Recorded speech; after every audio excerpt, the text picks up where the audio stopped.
apesar das chuvas mais intensas neste verão, e a gente tem visto, né? Pancadas fortes, rápidas. Muito bem. Mesmo assim, o volume do sistema Cantareira continua preocupando. É o assunto agora.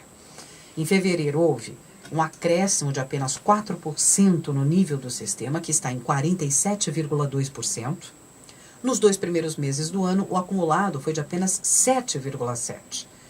A situação é pior do que nos 2 anos anteriores. E por que é que isso está acontecendo? Mesmo chovendo tanto, não chove onde tem que chover, né?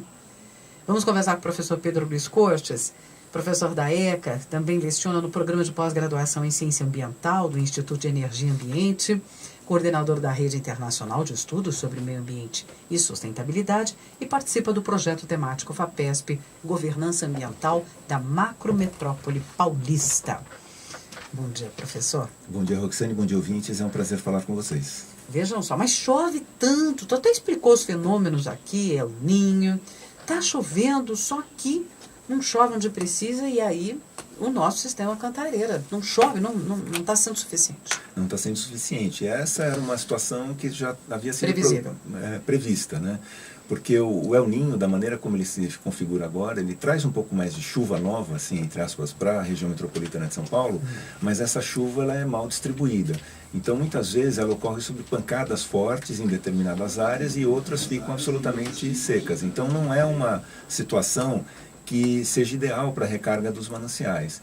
O ideal, na verdade, para a recarga dos mananciais é o tipo de chuva que a gente vem verificando nos últimos dias, ou seja, você passa o dia inteiro chuvoso, né, vários dias com uma chuva permanente, porque isso permite que a água infiltre no subsolo, promova uma recarga do lençol freático, e essa recarga do lençol freático ela é muito importante para a manutenção da recarga dos mananciais, né, das represas, mesmo na ausência de chuva, porque o manancial ele não vai se carregar apenas com aquela água que cai diretamente no espelho d'água, mas também com aquela água que cai no entorno.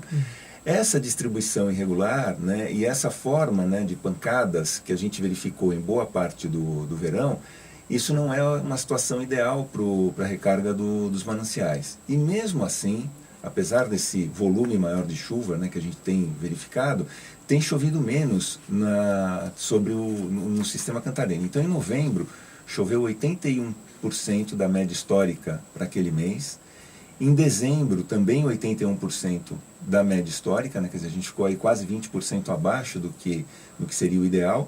Janeiro, 84%, e fevereiro apenas que teve uma chuva acima da média histórica, foi 16%. E essa situação, ela se apresenta hoje como pior do que nos anos anteriores. O Cantareira hoje está com 47,2%, né, do seu volume, e na mesma época, no ano passado, ele estava com 52,4%, e foi interessante porque não foi um verão tão chuvoso quanto este.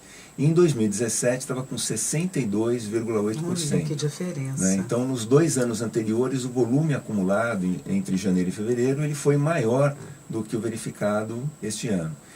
E a perspectiva é que tenhamos até o final de março, né, continuando esse padrão de recarga, um volume um pouco superior a 50%.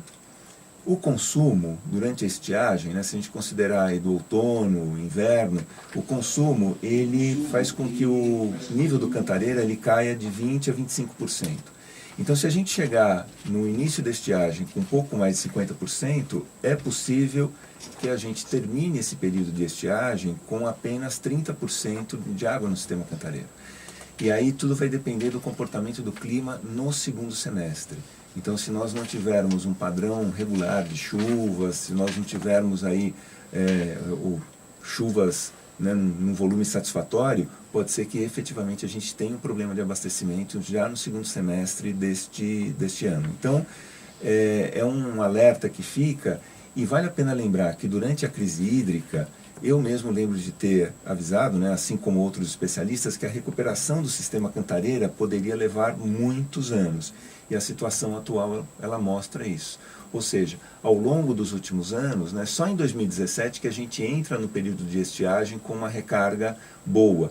Mas no ano passado ela já não foi suficiente. Isso fez com que nós entrássemos no período de recarga que começa em outubro do ano passado com um nível baixo, né, a gente estava numa situação de alerta. e isso faz com que essa recarga ela seja lenta e o pouco de água que está entrando no sistema já não é suficiente para manter um nível adequado. Então é como se a gente estivesse, de certa forma, patinando numa situação sem conseguir sair efetivamente dela, né? Agora, você diz, professor Pedro, que dependerá, então, do volume de chuvas no segundo semestre. Isso. E o que é a previsão? Então não é possível, não é possível ainda ter uma previsão, mas dá para adiantar alguma coisa, dá para prospectar alguma coisa. O que a gente tem hoje é um El Niño, que ele deve terminar aí por volta de abril, início de maio.